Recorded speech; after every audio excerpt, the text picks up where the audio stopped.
And welcome back to the Market Musings podcast, where we welcome back our first returning, I think, private investor, and that is Eddy. Hi, Eddy. It's good to have you on again. Yeah, cheers, guys. Yeah, thanks for having me back. No, it was good to speak last time, and I think the podcast got quite a number of listens. So yeah, it's great to have you back and see where you are a few months down the line. And Kenny's obviously with us as well. Yep. How you doing, Eddy? Yeah, I'm very well, Kenny. Yeah, no, again, thanks for having me back. Yeah, appreciate the offer. No problem. I actually wish I'd set this till 6:30 on a Sunday night, because I had to drag my large hysteria away from the Man United Tottenham comedy show that was on. From a neutral point of view, it was just a fantastic game to watch. But if you're a Man United fan, dear me, I run a boys' football team, 2005 team, and we're not the best in the world, far from it. But my boys have got more heart and soul than that Man United team put together. So they have. But anyway, we'll try and leave how the mighty have fallen, eh? Yeah. Well, listen, Eddie's an Arsenal fan. They're doing okay, I suppose. Well, I was watching that game, Kenny, hoping both teams can lose, but that's not an option. So I'm happy to watch a comedy show anyway. It was, it was. I've never seen anything like that, to be perfectly honest with you. And it makes me feel a little bit more confident about how Arsenal defend, even though we're pretty bad at it as well. So there you go. I think what makes it worse was the fact that there's no fans there. You know, it just seems to amplify all the errors, and because there's no distractions, you know, with crowd noise or anything like that. It's true. Very true. Yeah, wonder if old, what do you call him, Solskjaer will survive. I think he was in thin ground anyway. Anyway, I've laboured on too much about football. Yeah, it's great to have you back on. Cheers. I think, as Mark was saying, that it's definitely been one of the most popular podcasts we had. I've ever had. I think it's in sort of 14,000, 15,000 sort of listens or stroke partial listens on Periscope alone. Yeah. Never mind all the other podcast platforms. So we'd hope to get you on sooner, but obviously, sometimes it's hard to pin three people down for a time that suits everybody. But we've got you back on now. That's the main thing. And the first thing that I wanted to talk about was this 1K challenge you've got going. Can you give us a bit of background on that and how it came about? Yeah, of course I can. Yeah, I mean, I'm certainly quite big on charity anyway. I mean, I don't shy away from it. If I ever see sort of any Just Giving pages or anything like that, I'm always quick to put my hand in my pocket and always happy to donate. But I always think it's very important to give back, and I suppose I've done particularly well, as we sort of discussed on the last podcast, and things have really changed for me.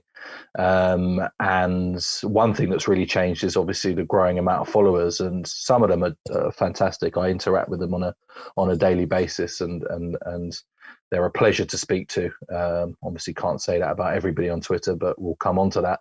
And I just decided that I wanted to sort of give something back, but not just give something back, also give the people that I speak to on a daily basis and that follow me and I interact with, give them something too. So when I do hit the 150, which obviously I'm still confident of doing, it's certainly been a tough little while since deciding to do that. But when I do, I mean, my plan is to firstly make everyone aware that I've done that, and so they can hit me with suggestions of charities that might be close to their heart, or charities that they are involved in, or whatever it may be. But I'm happy, rather than just me picking a charity that I normally donate to, or whatever it may be, I'm going to throw it out there to the people who I speak to and the people that follow me, and just get as many suggestions as I can of charities that they want. From there, I will pick three. I'll pick three sort of at random, and then just do a poll on my Twitter, and then hopefully from there we'll get a clear and defined winner of who everyone would like the money to go to. And like I said, that would be a real sort of team thing that will probably spread a bit further than just my followers, because if there's a poll going, but like you said, it's when you do well, it's nice to give back. And that's certainly my plan with this one, to set myself a target that I want to get to, and then when I hit that target, donate to charity off the back of it. Yeah, it certainly seems like a good plan. I must admit, one of the most bizarre things I ever done for charity in my life was I've not played for years because obviously kids have come along. I used to play bowls, and one drunken night we come up with this plan that we would, myself and my mate, would play bowls for 24 hours for charity. Wow. We started at 1 o'clock on a Friday afternoon, and we played all the way through to 1 o'clock on the Saturday afternoon. Don't get me wrong, there was lots of alcohol involved, and there was some strange goings on in the middle of the night. But I mean, it was, I think I'm going back 25 years ago I'd done that, and I think we just raised shy of £1,000 overall. So I mean, it was, oh, wow, yeah, it's fantastic. It was a great feeling when it finished, but it's absolutely shattered. You know, actually physically try to do something for 24 hours, and you couldn't understand. You're just playing bowls. It's a really slow sport, and you're like, how can you be so tired? But we actually walked. We worked it out. We'd walked 30 miles in the 24 hours as well, just going up and down the green. Yeah, you know, you don't think about things like that, but no. But sometimes that's the best way. You know, something that's born out of a drunken night out. And everybody in the club got behind it, and I think we did talk about making it a yearly thing. But so you were actually a member of a bowling club? Yeah, I was very good at bowls. Yeah, I only gave it up maybe 10 years ago. Really, when I started running the boys' football teams, I just dropped it. But I've been playing all my life, Mark. I've been doing it since I was 10 years old. So right. Yeah, I've never played. It's a facade for drinking, Mark. You throw some balls and then you're in for a half, and then you go back out, and yeah, there's a lot of drinking involved with bowling, so there is. Right. Okay. But even you guys might be. I don't think you're going to be surprised and shocked. But even with me announcing the fact that I want to get to that target and I want to donate money to charity, I mean, I still got trolled. I mean, what can you say in this current climate and in social media at the moment that doesn't invite the trolls to come along? I mean, I've said that I'm going to donate a substantial amount to charity on hitting the target, and people have still managed to put a negative spin on it. I mean, it just blows my mind. And that was the disappointing part, I must say. And I was very excited to do it. And then when those sorts of comments came in, I suppose it, like anyone, it puts you back into your shell a bit, and you start questioning, okay, wow, I mean, have I come across wrong? Have I said something that I shouldn't have said? Do you know what I mean? You start questioning yourself when really you should be saying, hang on, like it doesn't matter what you guys think. It doesn't matter what you guys have to say. Like, I can donate 50 quid if I want to charity. Like, if you don't believe that's enough, that's nothing to do with me or nothing to do with you. Like, it's just, yeah, I mean, I just thought, I was shocked, should I say, that was still met with comments like that, should we say? I think you'll get that no matter what you do, Eddie, in life. There's people that get, what's the word I'm looking for? They get a buzz out of spinning anything positive that's happening. You see it in just Twitter and anything in general on Twitter. So no, I would just ignore them. And you've got a plan, just crack on with it. Yeah, and sure. And I tell you what, I don't know how rich Mark is. If you get your target and you donate 1,000, I'll chuck in 100 quid. I'm not as rich as you. I'll give you 100 quid, and you can up it. Mark, you might give them 50 pence or something. That's a bit rude. Putting everyone on the spot here, but no. Well, hang on. So what was the target, Eddie, that you wanted to target? Get to? Yeah, I mean, the target, I want to get the portfolio to 150,000, and if I got once I hit that, whether or not it goes down the next 5 minutes, it's regardless. We know the swings of the market. But what I said is, if my portfolio hits 150,000 and shows 150,000, I will donate £1,000 to charity of somebody's choice. Okay. Well, yeah, I'll jump on board with that. Sure. Right. Good. Yeah, so there we go. And actually, a few people did respond saying that they'll get involved as well. So actually, we'll with a bit of luck, we'll certainly have more than £1,000, and it will go to a worthy charity. Yeah, we'll drum up a bit of interest for you, but all right. Well, moving on then. Obviously, a lot's happened in 2 months in the old world of AIM and stock market in general. So what have you been up to? Just give us a brief summary. I know there's a lot going on, but yeah, no, has it been 2 months? I didn't even realise it'd been that long.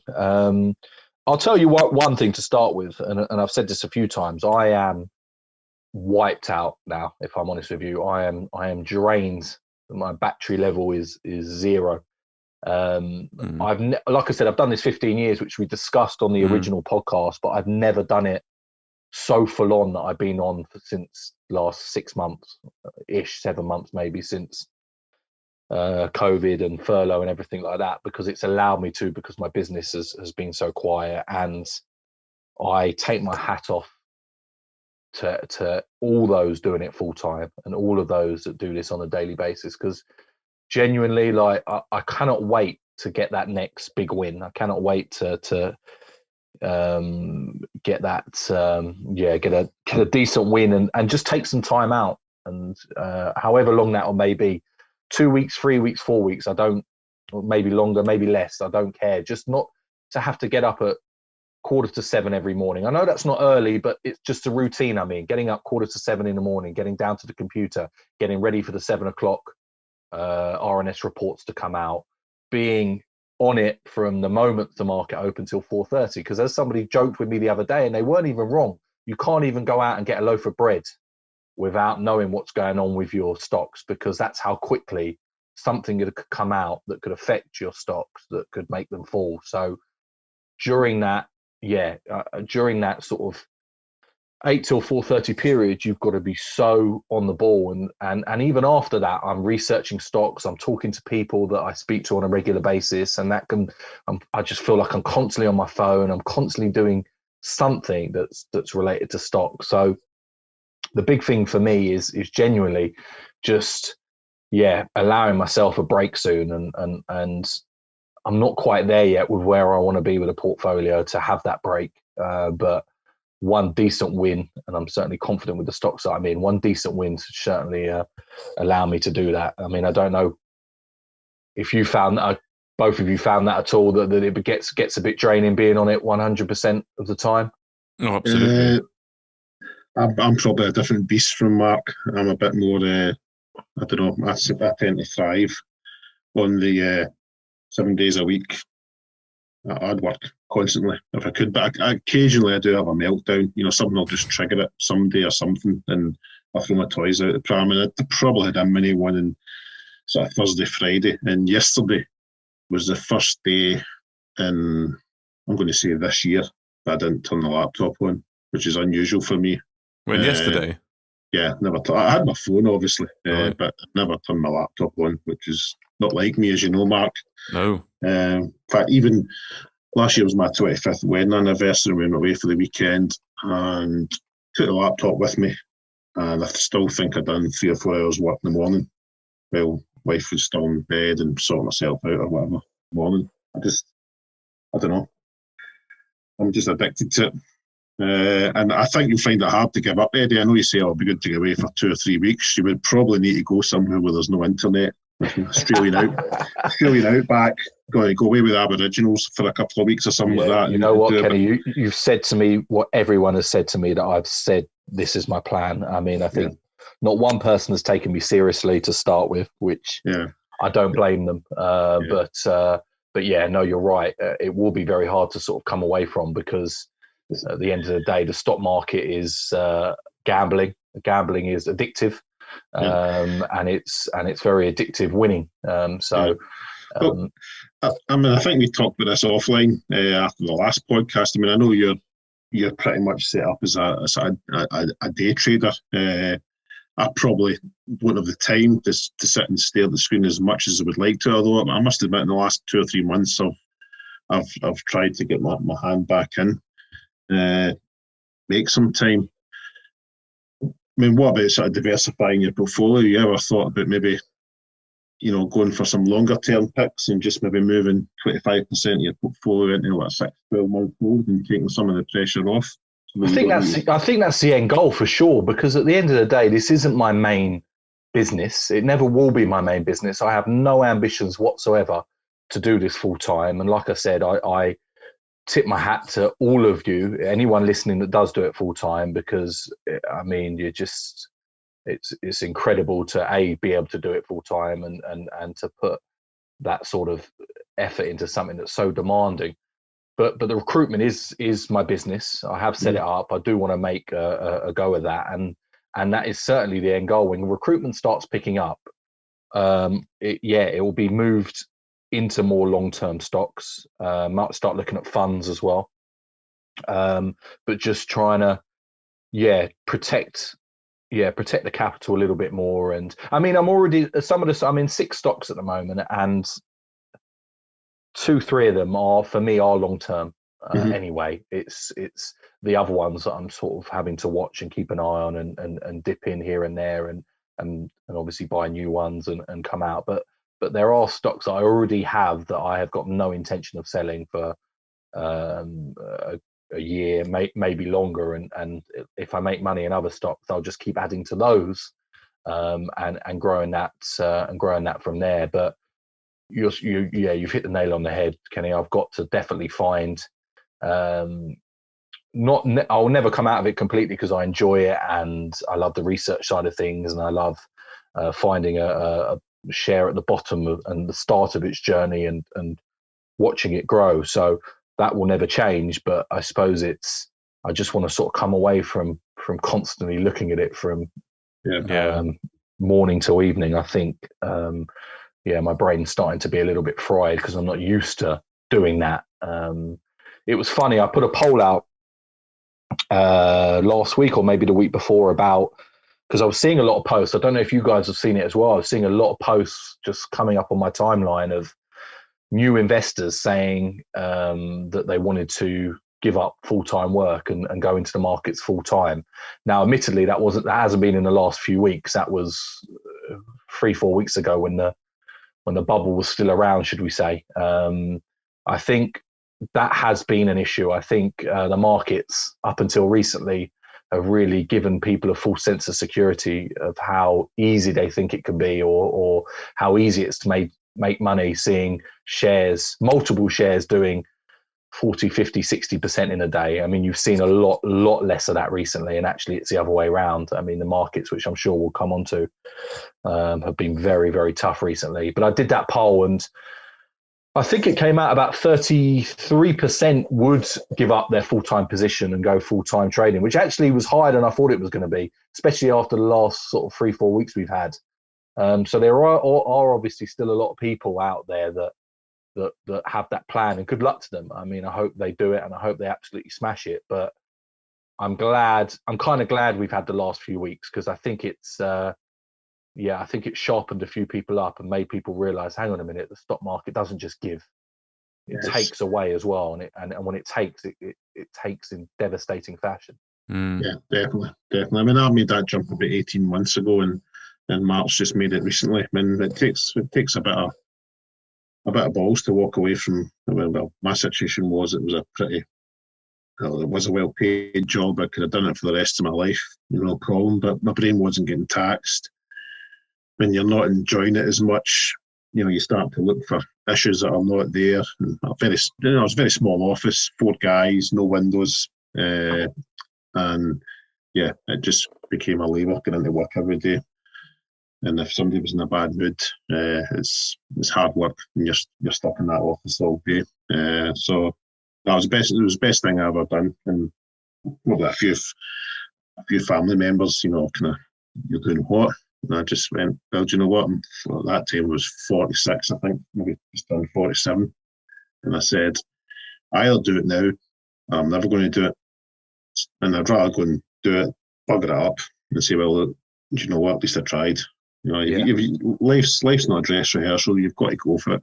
And I probably had a similar chance, maybe 8 or 9 years ago, to do some similar, and I didn't have the bottle for it.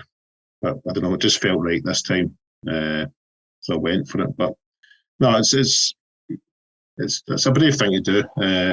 You've got to have a fallback plan. I'm not saying I've got one, but I could probably get back into the same line of work I was doing, so it wouldn't be the end of the world. But it's worked out well for me at the moment. So I just keep cracking the whip and No, that's getting on good. with it.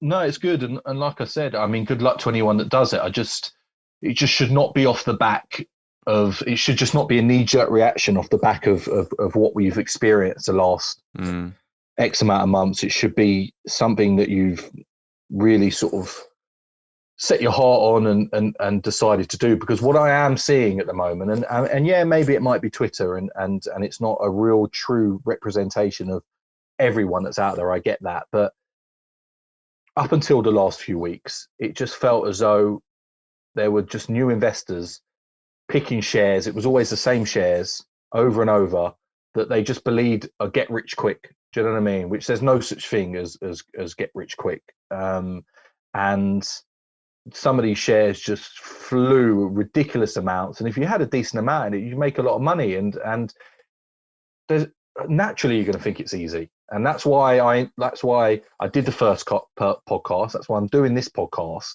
to say it's not easy. And maybe the last few weeks have made people realize that actually it's a proper graft to nick some money in the stock market. It doesn't just come to you easily and naturally. It takes proper research, fundamentals of a company, and the timing and selling of when you're going to buy and sell a stock. So you asked me how things have been, and this was one of the podcast. This was one of the reasons I came back. It's been tough. It's been really, really tough. I'm down from when we last spoke, because I think when we last spoke, the timing of it, I think my portfolio was at an all-time high. So I suppose it was never, unless things kicked on, it was never going to be higher than that. But I'm down. I was considerably down at one point. So just to put it in numbers, so I can be completely honest with everybody, I think the highest my portfolio hit, and it's all paper, I get that, I'm not stupid, but I think the highest my portfolio hit was about 122. And that would have probably been around the time that I was talking about the sort of charity challenge, probably a little bit less than that. The lowest it went to was last week. I think it hit 88 last week. So that's a swing, put myself on the spot here, but that's a swing of 34 grand, roughly speaking. Yep. And I wouldn't even say that was mainly on errors or bad buys or anything like that. It's just, again, what we discussed before. I'm very good at watching a share go up, and then I'm also very good at watching it go back down again, pretty much to the price that I paid, without selling anything and regaining any of the paper profits that I started with.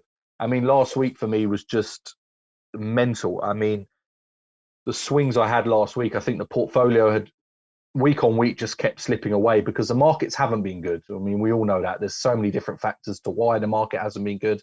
Obviously, the biggest factor at the moment is certainly there's more a concern of COVID again. So that's always going to have an effect on the market. So they haven't been good. So a lot of shares are heavily down from their high periods from a month ago, maybe longer. And I've just slowly dipped for about 3-4 weeks. I don't remember having a week where I was up. It was, and I think my worst week down was about 10 grand. And last Monday, I started at 97 grand. And like I said to you, it hit its lowest point on Wednesday, or maybe even Thursday morning at 88. And I finished Friday, 4:30, close of play at 108 grand. I mean, that's a swing of 20 grand in a week. I mean, yes, I go in heavy. I don't have anything less than probably 10 grand, 15 grand in my 6 shares. So they are going to see bigger swings, but that's what you have to deal with. Do you know what I mean? That is an element that you being full time and going at it like I am. Because if you're not watching it all the time, then those sorts of swings you probably won't even see them. No. Because if you're disciplined enough just to buy stocks and tuck them away in the bottom drawer and come and look at them in a year's time or whatever it is, then those swings you won't even know about them. But where I'm, like I said, on it, I'm seeing those swings and yeah, they're mad. You're almost living the life of a stockbroker in the city. I remember reading an article, life of a stockbroker, and he's just a young guy, younger than me, probably. I don't know, in his sort of mid-20s. And he'd hardly see his partner. He'd get up at stupid o'clock, like 4 a.m, be in the office for like sort of 5:30, prepare and stay there all day. And then after the markets close, he was still there, 2 or 3 hours after the markets close, get back, have dinner, maybe go to bed with his partner and repeat it the next day. But you're right, if you're in that kind of game, you can't leave, because you're right, the swings will just happen. The kind of investing that I do is a little bit different. I'm not sort of, I would say, I'm not an in and out kind of guy. I tend to hold things for a bit longer.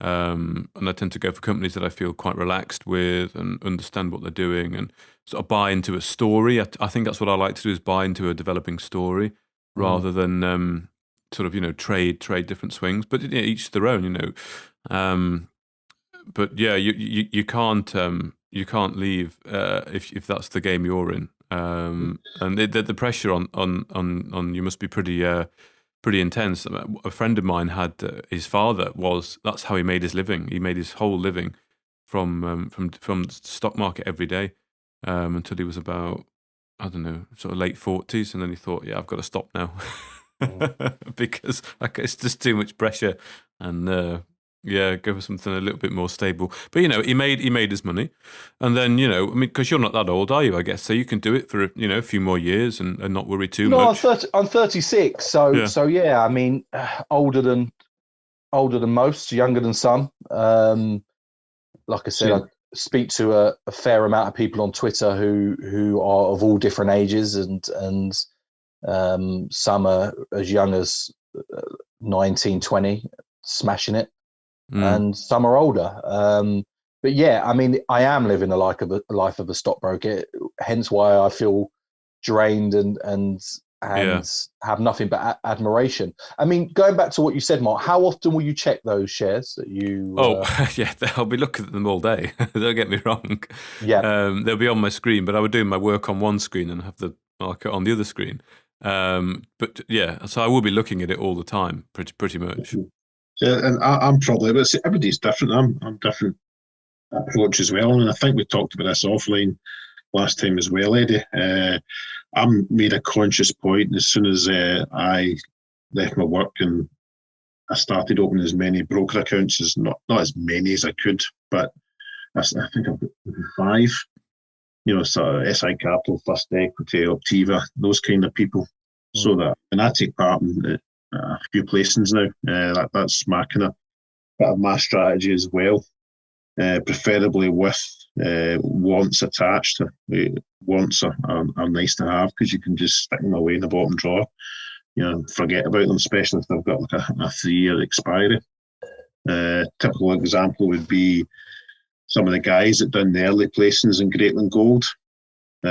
Some of those guys were probably getting wants at point, I'm going to say from memory, 0.3, 0.4 pence. I might be wrong, but I remember there was a placing, it may be 0.2 or something, Greatland. I can't exactly remember. But look where Greatland's went now. That's a monster return if you'd managed to hold on to some of these early warrants. So is that something you ever looked at, Eddie? Because I think I'd phoned you once and we'd talked about it. No, we had a chat, and actually it's funny you should say that. I did, and I registered with Turner Pope. So they've got my details now, and it is something that I'm looking into. I think it's I thought it was a great idea. If you genuinely believe in the company that they're approaching you about, who are having a placing, then I think it's like you said, it's a fantastic opportunity to sort of get into a stock that. I know, obviously, I completely understand that sometimes the share prices go under that placing, but if they're placing, if there's a genuine reason behind what they're placing and not just because they're skin, then it's a great opportunity to get in with it. So yeah, for sure, it's definitely something that I've looked into since you said. But I mean, there's been some winners still. Don't get me wrong. I mean, I've one company that I know you guys we keep an eye on each other's Twitter. I mean, one company I'm sure you see me talking about a lot is Zoetic, Zoe, the CBD oil company. So I called that. It wasn't my tip, of course. I have good people around me, and discussions took place, and then I did my research. but I first bought into Zoe at 14p, and they're now trading at 32p.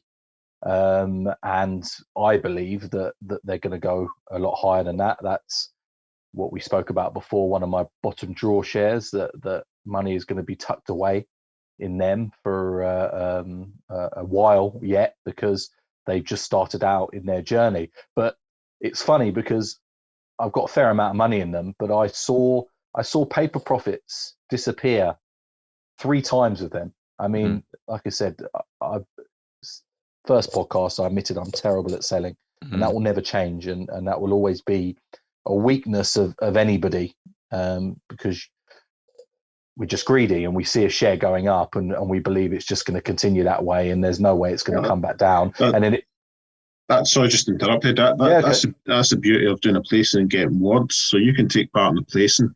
So, for instance, last week I'd done North Terra oil and gas. Yep. Placing was at 0.25 and the warrants are at 0.35. Now, obviously, I've not received the shares yet. I can't remember when the date is. I think it's 8th of October or something like that. But, you know, the share price, it was like 0.4 to buy last week. You know, the warrants are already theoretically in the money. So my plan will be, I've got some good news flow coming out. Hopefully, you know, I'll probably sell out, hopefully 0.6, 0.7. Yeah. And then I've got the warrants just sitting in my folder, and I can just keep an eye on it, and I can exercise them whenever I want. And that's, you've still got a bit of skin in the game. Yeah. You've done the placing, you've got your initial stake back, hopefully a bit more profit, and the warrants are there. And that gives you your interest. So it does. It allows you to move the capital into something else. So that's why I like warrants. And I tend not to get involved in placings unless I've got warrants, unless it's stupidly discounted.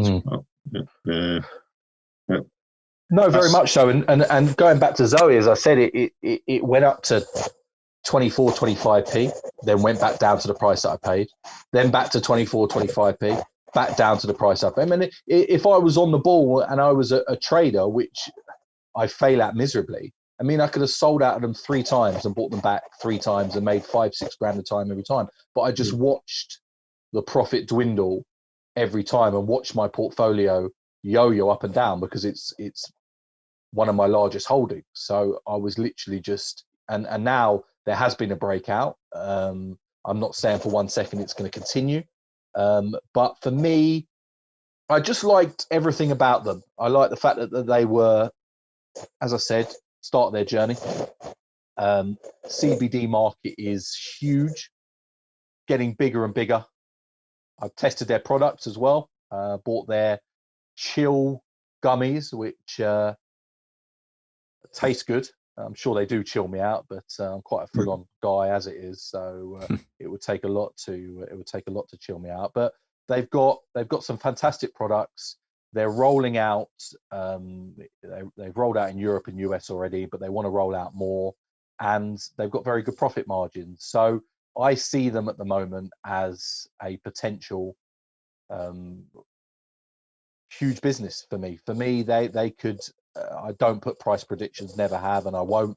But for me, I feel that their journey has got a long way to go, and they could be a global brand. And if they are a global brand, I'll do very well out of that stock. That's for sure. But would you not ever sort of consider, if it goes up 100%, selling half? 100%. 100%. And I stand by that. And I've said that on my Twitter. And I'm pleased you said that, Mark, because I'd have probably forgotten to say that anyway. But if and not necessarily 100%, but if you are in serious profit, I mean, it's just such a good idea to take your original stake out. I know that means you're not going to make as much profit as it keeps going up, because you've now got less shares. But you've got, let's say you invested 10 grand at 14p, it hits 28p, you've doubled your money. You take your £10,000 out, £10,000 is still in half your stock, and you don't have to, because the only way you're going to lose that money now is if the share goes down to 0. And the likelihood, if you've done your research, of your share going to 0 and the company disappearing off the markets are pretty slim. So 100%, Mark, I am a big believer of getting to that. My problem is that if you invest 20 grand into a share, for example, even if it goes up 40%, you're 8 grand up. And it's that point that you probably should be thinking, oh, I should take some out, but I don't. And that's probably my biggest weakness is I'm not, I tell others to be nimble, but I'm not nimble enough myself. So I need to learn to be a little bit nimble. I need to learn to take, but yeah, I believe in the rule of pulling your original stake out if the share goes up. Just as a cautionary word of warning, I just logged onto my SIP, which I've had for 12, 13 years, I think, with Hargreaves. And there's 1, 2, 3, 4, 5, 6 shares that's suspended or delisted, and they still stick on my account. So I never say never. You know, some of those companies I thought would be around forever, and nah. You've got 6 companies in your SIP that are no longer trading. Yeah, and they don't take them off. It's so bloody frustrating. Every time you log on to your SIP, and obviously I've got my active shares, but you've also got the ones that you still physically, you don't physically own the shares. It still appears on your. But how are you still in them though? What did you forget or? No, the delisted, Mark. So one of them was Maple Energy. I'm going back 2014 or something, and they just delisted. That was it, suspended, delisted with some dodgy dealings and some. So it's out of the blue. Out of the blue. Oh, yeah. Okay, well, sometimes you get warning signs. Sometimes you don't, Mark. And there's nothing you can do. There's absolutely bugger all you can do. So yeah, it's something that's I always take a pinch of salt.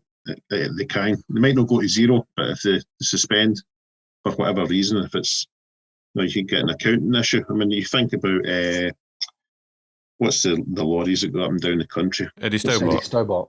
Yeah, I mean they had a big accounting hoo-ha, so they did suspended for a while, and then as soon as they come back, they were down at 4 pence at one point. You know, they were almost wiped out. I think they've since recovered back up to, I don't know, as a 25 pence or something now, Eddy Stobart from memory. But no, I should maybe screenshot some of these shares that have suspended, because I think it's good in a way, because it does remind you not to be gung ho and gallus. But in theory, they would come back to market, won't they, or not? No, they won't. Nah, they've gone. The companies went bust. Oh, on the listing, it's been struck off. Okay, so it's complete. Yeah, it's just gone. Some do suspend to come back. I mean, look at EUA, Eurasia. I mean, they're absolutely flying now, and they're a company I'm invested in. I wasn't invested in them. I wish I was invested in them pre-suspension of the days of under a P. I mean, Jesus, I'd be pretty rich now. But I invested in them a few months ago when they were sort of sub 20p. They had a very good RNS this week with the interims pretty much saying that the sell process is still on, and I'm in for the end game. It's like anything. I'm a gambler. I take a risk. So for me, I believe that they will be bought out, and I've got no idea what price they will be bought out for. I'm hoping a lot more than what I paid for them. But yeah, I mean, they were suspended, and I'm sure at that point, just naturally, people with a lot of money in them, it's scary times. And also the other thing is your money's tied up, isn't it? So if it isn't necessarily a long-term plan, the share that you've just bought, it all of a sudden turns into a long-term plan because you're not sure how long the suspension's going to be. Yeah, I think it was actually a blessing for Eurasia, because obviously COVID hit as well, and it sheltered. You know, their share price wasn't smashed like everything else. So by the time they come back to market, you know, things were a lot better. I think when the Nomad resigned, well, I don't think the Nomad didn't resign. They changed their Nomad. I think that was a bit worrying for a few people, because if you don't get a Nomad back, again, you can be suspended or potentially delisted. I believe I'm not too clued up in that particular AIM rule, but no, it's good that they come back, because I think there's a few people with squeaky bums, especially when the Nomad was gone. But no, I did notice that. I mean, obviously I tend to invest in natural resources stocks, and Yes. particularly mining, but I have been kind of moving into oil and gas. Oil and gas does scare me a bit, but I've been moving into it, having a look about, and picked up a few bottom drawer stocks. But just going back to mining, I noticed a post that you'd picked up some ECR, which is, I have. yeah, I that's, have. Oh, you're in the Again, ECR. I Excellent. am. yes, Yourself, yeah, Mark? Yeah, absolutely. Yeah. yeah, yeah. Something that I've watched for a little while now, following people that I respect and their opinions that I respect, and seen a fair number of posts on them. I mean, I take my time before buying something. I don't just jump in, and if I miss certain prices, then so be it. But I'd certainly watched ECR for a little while, and I thought, I jumped in last week. Not a huge holding yet. I'm hoping a few other stocks will do well, and it will allow me to increase the holding. But I think they're again another company that are at the bottom of the curve, should we say, and could do very well. Yeah, but no, well spotted. I'm in that, and there's a lot of people in that. I think a lot of people have got very high hopes for. I've been around ECR a long time. We should probably do it again, Mark. We've done a Noisy Gold Hunters podcast probably about 2 or 3 months ago, I think. Oh, okay. We covered ECR, we covered Cobra, we covered Power Metal Stroke Red Rock Resources, we covered Thor, we talked about Greatland Gold, Rockfire Resources, Panther Metals. So we picked all the kind of AIM companies that were involved in the Australian sort of gold theme. I think I actually talked non-stop, Mark, for about 40, 50 minutes. Which, you did, yeah. There was a lot of beer involved that night, so there was. But no, I think we should revisit that. And ECR is one of the key companies in there, well, especially in the area of Victoria. I think there would be a lot of people that would be keen to listen to that if you did, for sure. I think that would get some good numbers, because that's certainly being noticed at the moment. Aussie gold is where it's at the moment. Yeah, for sure. I think, like you said, mining in general. I mean, I know you said oil and gas, Kenny. That's my big bugbear, and I think I've been burnt too many times, Kenny, to ever change that opinion. I mean, I'm sure there's many people out there that love it and do very well out of it, but I've only ever lost, and for me, that's just, oil and gas is just not the route for me now. I must admit, like I say, I was quite surprised myself. I mean, obviously, I'd done the Nostra one, Nostra Terra, because I got involved in the placing. A couple of others that I've picked up was one called Advance Energy. At the moment, they've just recapitalised the business. The board has put in, I think, a total of 535,000. So I like that right away. They've got a lot of skin in the game. You know, that's not the shares that they've got have not been free shares. They've physically had to part with the cash. So for the board to part with over £500,000, that was a big tick for me. And again, the market cap's only a couple of million, and the guy's very experienced. So I'd be a bit reluctant to buy into an oil company that was potentially drilling, because that really scares me, because an oil company can have £6-7 million in the bank, and they go and drill a hole, it's a duster. And by the time they've closed it all up and done all the environmental stuff, they've no money left. You know, it just disappears so fast. So, I've got a lot to learn in the oil and gas sector. But it's funny you should say the word market cap, Kenny, because I feel that's a word that many people need to research and have a look at, because I see so many people talk about wild share prices that they believe that's going to go to without even remotely checking what market cap that could make their share that they're invested in. It's all well and good if your share is trading at under a penny to throw these crazy price predictions of 10, 15, 20, 30p.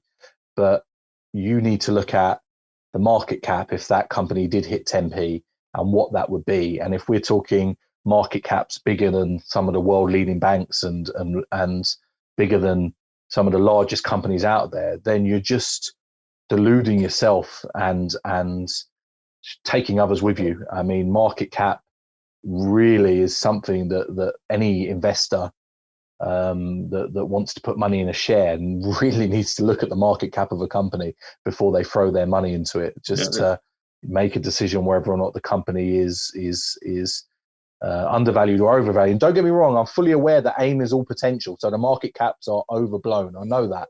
We all know that. But if they don't sustain that market cap after a certain amount of time, then that's just a shorter's dream. And there are some unbelievable shorters out there that can find a company who have a completely overblown market cap and take it to the cleaners. Yeah, well, you've got to look at the sort of fully diluted market cap as well. So you might have a company that's got 250 million shares in issue. But there could be, 200 million warrants sitting in the background as well that you've not accounted for. And if the share price is going to, double, triple, the warrants and the money, they will be exercised. I mean, obviously, it's a double-edged sword. The company will get the money from the warrant exercise, but it's obviously going to push the market cap as well because there's more shares in issue. So there's loads and loads of factors when you're looking for shares that and everybody's different, what their approach is. We should maybe really do, Mark, one, maybe invite yourself on, Eddy, and maybe another. We can maybe get Doc Holliday on or something like that. We could have a top 10, what people are looking for when you invest in a company. One of my big ones is skin in the game, and how the directors got that skin in the game. Is it in lieu of wages, or they physically put their hands in their pocket? Yeah. Obviously, like Advanced Energy, I talked about them earlier on. The directors put up £500,000. Yeah. One close to my heart, obviously, Power Metal Resources. Paul Johnson, I think, stuck in about £250,000 of his own money as well. So there's, I think in these troubled times, I think that's a big tick. But that's maybe something for another podcast to think about. No, definitely. And Doc Holliday, I speak to, and he's a great guy. He does a fantastic podcast that everybody should be listening to themselves, because it's very different to certainly what I do. I mean, I'm not here to cover individual stocks and give you my opinions, but he certainly does, and he gets it. I think he gets it right more than he gets it wrong, though. He certainly gets trolled a lot, like we all do. But no, I'd definitely be up for that. But yeah, skin in the game's huge. It's huge, and I was told that very, very early on. You've got to. The directors have got to be buying in. They have to, because if they don't believe in their own company, how are you supposed to believe? Yeah, there's some companies I've looked at, and like the CEO's not got a single share, and you're like, what's he even there for? Yes. What is he? To me, it's a big red flag for lifestyle company or whatever. I'm not saying that's always the case, but if I was going to be the CEO of a listed company, I'd want to be aligned with my shareholders. I'd want to be, in the same boat as them, going in the same direction, whatever you want to call it. But no, there's some out there that are just there for the money, unfortunately, and it's a merry-go-round. They fall out of one company and they follow into another. Yeah. Or they might have 3 or 4 going at the same time. So you've got to look closely. So ECR, that caught my eye the other week, and like I say, I'm pretty hopeful with ECR as well. But obviously, there's a couple of potential joint ventures, stroke earnings on the cards. It's been knocked back by COVID situations in Victoria. That's what I'm in for, exactly. I know they're entering a news-rich period, certainly in the joint venture side of things, and like anything, nothing is guaranteed. So anyone thinking, I'm going to go look at ECR now, I'm going to throw money in, great. I mean, we're all hoping it's going to do very well, but you've got to be aware that if the joint ventures don't come to light, then the share price will drop, and potentially considerably from where it is now. I think I'll need to dig out. So I do a lot of research in Australia. I don't know if you know much of my background, Eddy, but I know I know a lot of the mineral mapping systems inside out, and I can pull out historical reports just about for any of the states in Australia. So I'll need to dig out my tweet about so on the Creswick license, which is obviously one of the licenses that they're hoping for a venture stroke earning. There's a gold lead called Sulky Gully, and in that particular gully there is a historical nugget that was found. What size do you think it was? Mark, do you know? Gold nugget. Go on, throw a number in there, Mark. What, the gold nugget that was found? On the Crazy license footprint. A nugget, 10 kilogram nugget? I don't know. Well, go for ounces. Everybody knows ounces. Oh, ounces. I'm no good with ounces. I'm a metric man. All right. Eddie, what do you think? What do you think's a reasonable size nugget to find? What is about 34, 35 ounces in a kilo, something like that? Is that right? Have I got my metrics right? Yeah, it's 31 ounce. So if we went with Mark's guess, that's 350 ounces off a 10 kilo. That's a big nugget. No, this one was over 680 ounces. So it was. Oh wow! That was found in the Creswick license, but it was back in the 1800s. But it just shows you the potential. What I might do tomorrow is dig that tweet out. It's bizarrely enough, I put that tweet out probably. ECR was languishing down. It was below a penny. It was about 0.7, 0.8 of a pence. Okay. And nobody really bothered.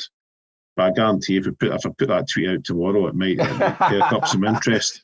I'm not saying there's going to be more of those sort of nuggets, but you think that's not that big a nugget. But if you actually do the maths on that nugget, it's a $1 million nugget.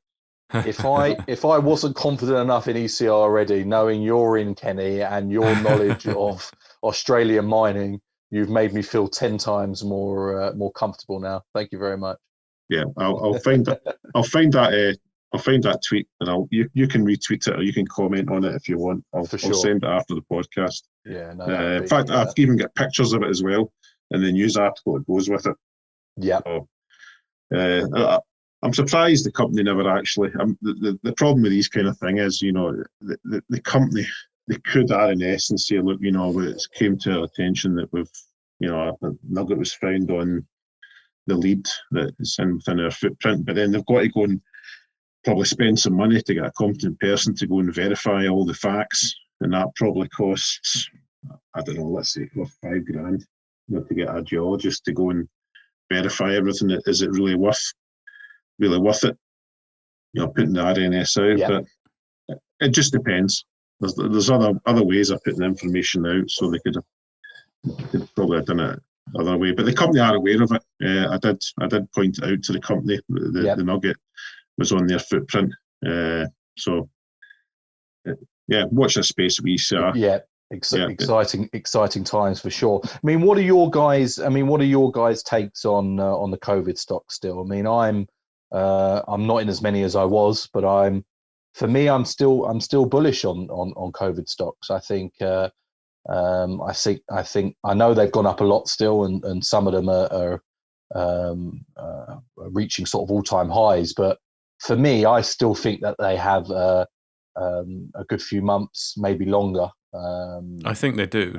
I would agree. I mean, particularly if you look at what's happening now with the resurgence of COVID and that kind of panic, and also I think the fact that Donald Trump's in hospital, the markets don't like that kind of thing. But we had that crash, didn't we? Whenever it was sort of March time, and then you had all this money being made, particularly in COVID stocks. It could happen again because it's still here. People are fed up with I think particularly in the UK, people are fed up with how the government's handling it. But it is what it is. They're handling it as they are, and it's still very much here. And there's all this talk of we need things aren't going to change until we get a vaccine. So I think that's still very much going to be in the focus. Absolutely, there's still lots left to run in them. It's still the only way that can get us back to any sort of normality. I said there's obviously a number of different testing stocks at the moment, and I'm not going to go into full details on them. Everyone knows who they are, but apart from sort of NCYT, who have fully led the way from start to finish and keep going from strength to strength, printing money, until some of the other tests get to market, we are sort of languishing in a little bit of a, are we going to go into lockdown? Are we not going to go into lockdown? What's going to happen?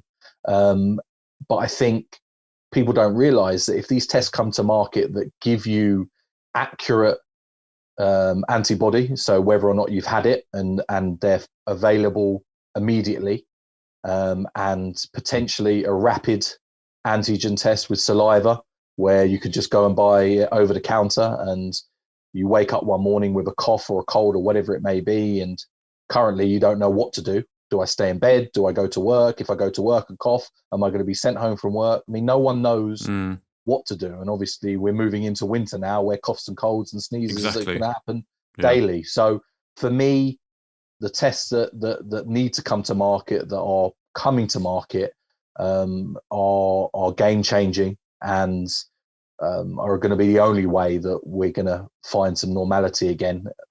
Mass production potentially could be an issue because of the demand across the world is going to be huge. But if they can get the production going, I'm definitely of a believer that that the COVID stocks, all of the big COVID stocks, can still keep going.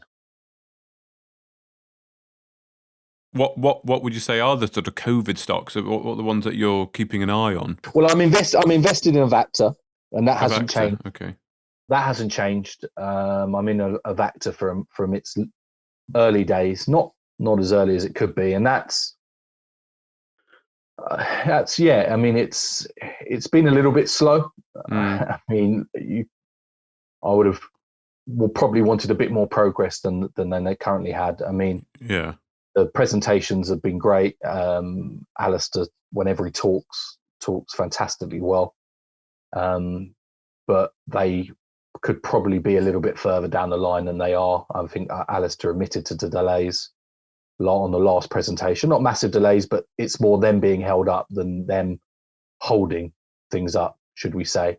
But they're the company that are bringing out the rapid saliva test. Rapid test, okay. Instant saliva test, and it's obviously known because it's been spoken about by on the BBC News, on the daily briefings. There's been clues to this test. They're not saying that this test is coming, but they have said game-changing tests of saliva-based and sort of instant testing. I think ODX is another one. I'm not invested in them, so I've got no advice. But they seem to, I mean, they're tracking all-time highs at the moment, and they seem to be very, very close to getting their test out to market. And I know the holders there are very excited at the moment, and understandably so. I know I mentioned NCYT before, and they're flying and they're leading the way, and they've led the way from word go. So, yeah, I mean, personally, I'm happy that I was in from the early days. Would I still be buying them now? Yeah, because at £1.64 that Avacta is, if they bring out an instant test that's going to be sold across the world, they're going to be a multi-billion pound company. So they're going to be multiples of where they are now. But again, nothing is guaranteed. So if they don't get that test to market, yes, they've got their cancer side of their business that will also do very well and bring in a lot of money, but that's not instant. So there will potentially be a hit to that, but well, yes, didn't we have Avacta on the Research Talks, Kenny? I was just thinking about that. Yeah, we did with Alan Green, and he's confident they're going to go a lot further, and I think they're actually based in Wetherby, from memory. Which when I used to live in, they are Avacta Life Sciences in Wetherby, and when I used to live in the UK in York, I mean that's very close to me.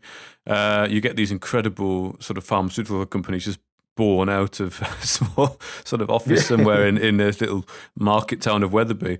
And another one he mentioned was Destiny Pharma, another small company, only 24 million market cap at the moment. They might be worth a look as well.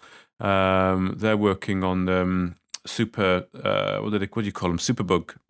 Is it superbugs? Yeah, like MRSA, the superbug, isn't it? Superbug treatment, but also they're developing, I think it's a nasal spray, I think from memory, for COVID treatment. But what I liked about them was they, I had never heard of them, and they're quite cheap. Yes, which is always it's always good. Which is always nice. I mean, another farmer that's done amazingly well is 4Ds, DDDD. I prefer to say ticker codes because people know the ticker codes better. But I think they've had the biggest rise since 1st of July of this year. I think they hit 40p. I think at one point back in July. So I think of all the AIM stocks, they've had the largest percentage, because I think they're tracking about £1.50 now or something like that, and they're to do with IBS, and they've again, a lot of people are in that. A lot of people are very excited for where they could go. I mean, pharma stocks have always been volatile, but if you catch the right side of them, they can absolutely fly. Absolutely. And I think there was a lot of shrewd investors that when COVID, I certainly never found the bottom of any of these COVID stocks, but there's a lot of shrewd investors out there that when COVID came to market, they obviously went straight on any research sites or whatever they could find, and they found the companies that were going to be involved. And I mean, had probably some of these have made these people millionaires. I mean, I'm sure there's been some incredible journeys in some of these stocks. Yeah, I never actually. I'm trying to think from memory. I don't think I've dabbled at all in any COVID stocks, and I probably wouldn't, to be honest. No. I don't know. I'm a bit of a. I'm at the point now with COVID, and I know there's still people dying, and some of the measures they're bringing in are just ridiculous. And you take a risk crossing the road or driving your car every day or whatever, and I think there's a lot of people now that are just at the stage, if you're vulnerable at your old age, or you've got you maybe need to take precautions over the next 6 to 8 months or whatever. But look at Sweden; they just go on with it. They're older people, or they're people that underlying illnesses were looked after, and then the rest of Sweden just continued what it was doing. Mm-hmm. And I don't know. Did you see the protests in Ireland? Have you seen this? People they're all fed up with the restricting of freedom, and it's all there's a huge protest like give us back our freedom. This is what we fought for. So they've had enough of it. But I heard Northern Ireland actually had quite a large spike. Someone was saying. Oh, really? Yeah, they had. I think it was 1,000 cases or something like that in a day, which is obviously quite high for them. So, like you said, it is still there. It is still there. Yeah, it's still there. It's not going anywhere. No. Like I said, for me, would I be investing in the COVID stocks now? I may not be throwing huge amounts of money in them, but I would certainly be. I'm happy that I'm in. I'm certainly happy that I'm in a Avacta from where I got in, and I'm still in because I truly believe that they will get that test to market, and it will be game changing. Okay. Yeah, for sure. Yeah, I think we'll save the COVID debate for another day, because you could probably we've got an MP that's in the headlines at the moment because she decided to travel down to London in the train and then travel back up and go to the gym and go there.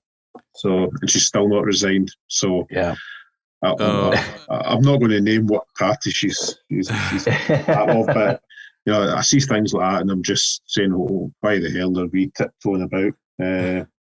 Your lady's a bit. What's she, sturgeon? She just likes to do the opposite of what Westminster does. Well, I think that's half the problem as well. There's so many different local and regional lockdown rules. It's just like, just let's crack on with life. You know what? Yeah. Just take the risk. So.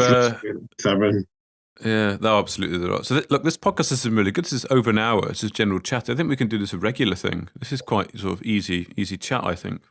Yeah. As long as my stocks keep changing, I'm in. Otherwise, I'll be talking about the same one absolutely over. Because I tend not to go like there's people that do podcasts out there, and they know everything about loads of different stocks and can happily do a podcast about sort of different stocks.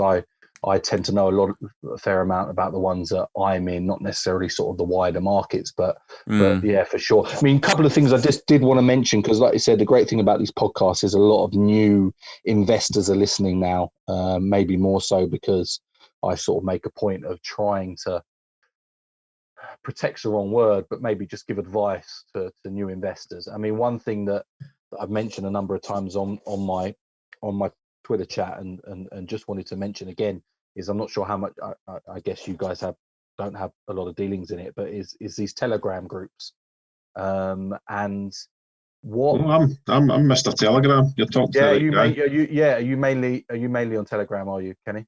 No, I'm on Twitter and Telegram, but no, Yeah. I've set up a few groups in Telegram. Yeah. Yeah. In Now fact, I've set up the ECR Telegram group, and it's pretty good.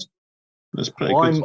I've never been a big fan of group, and to be fair, I set up a Twitter group recently of people that I speak to on a regular basis. It's not big at all, and there's been some tremendous picks so far, and everything's been very, very neutral as you'd want it to be. My issue with Telegram is that some of these groups aren't neutral, and what new investors need to realize is that some of these Telegram groups you can't throw up a different opinion to the positive vibes that are put out in a Telegram group. So if it's on a specific share, and this isn't all specific shares, because like you said, Kenny, you've already mentioned that you've got one in ECR, so this is certainly not digging out your Telegram group or any Telegram group. But what people have to remember is if there's a share chat for a specific share, most of the people in there are going to be shareholders of that share, or they're going to be very interested in getting into that share and probably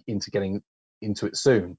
So you're not going to have the counter arguments and the counterbalances in those Telegram groups. Everything's going to be rainbows and sweeties and everything's all nice. And I have heard of Telegram groups where anything counterproductive or negative, the admins are deleting the posts off the Telegram group, so they're not seen. If anyone says they've sold the share, they're being deleted. They just be careful of the Telegram groups that you're in, because there are rings of investors that are setting up these Telegram groups. And some of these Telegram groups are designed to pump and dump shares. And like I said, just really be super buoyant and positive about the share, which is great. But I think it's also good to have the other side of that as well, and have somebody say, no, hang on, what happens if this happens? What will happen to the share? And what happens if this happens? Or maybe the market cap's getting a little bit too high now, guys. Maybe it's gonna fall back a little bit, because do you know what I mean? I just don't see enough of that in Telegram groups. I'd like to take your opinion on that, on what you think. Well, what I do, and I always make them public. And the only times I've deleted anything is you usually get these guys that come on and posting referrals for Bitcoin or cryptocurrency. Yeah. I just block those guys and delete their posts, but I just let anything go. Yeah. The ECR one has been quite vocal. I'm not there to monitor it. I just set a group up and say the group's here, have a chat if you want, and basically anything I find that's interesting, the nugget thing I posted in there. In fact, I've just tagged you in the tweet about the nugget for ECR. Perfect. So have a look at that later. Get that out. Yeah. And I've posted up what I like about Telegram is the downfall of Twitter is I think Twitter's great, but I think the bolt-on, the message facility was like a bolt-on they never really thought about. So Twitter rooms are not searchable. You can't upload anything other than like a picture or anything like that. You can't do PDFs, you can't do Word documents. Yeah. Whereas in Telegram, you can just go bang, bang, bang. Like I think it was Empire Metals. I'm going back maybe 2 or 3 months ago. One of the guys that it'll be great to see historical reports of I think it was Mini, which is like a PGM deposit in Australia. And I just banged out. I had them anyway on my desktop in a folder. I just banged them into the Telegram group, 10 of them. And the whole weekend it was just full of chatter. Yep. About all the historical reports. So it's good for getting information.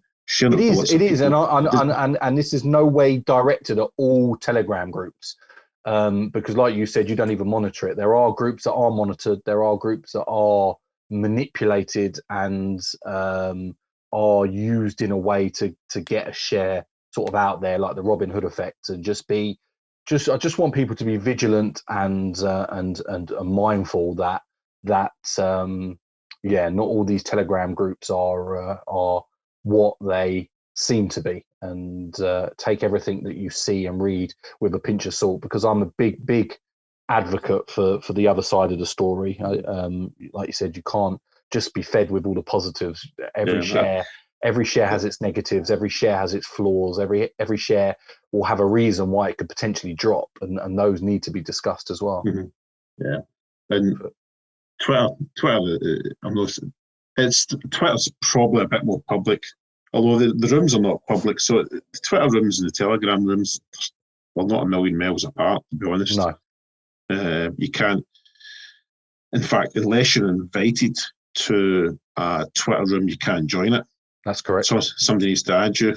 But yes. A Telegram group, if it's made public, you can search for it, join it. So I can see your argument from some sides, but I just think Twitter's got similar traits to it as well. Yeah, for sure. It's groups in general. My apologies, Kenny. I mean, I'm not just singling out Telegram. It's just because I know there are quite a few groups on Telegram. Twitter's, like you said, Twitter's no different. Groups in general. My apologies. I probably should have just been a little bit more wider open with what I'm looking at. But talking about Twitter, I mean, I know we're going to wrap it up now, but one thing I just wanted to sort of finish on, and I'm sure you guys won't stop me from doing it, but now I've got, I suppose, a little bit more of a voice, is I'm a big advocate for mental health. And I've always suffered myself, but never hid away from the fact that I have.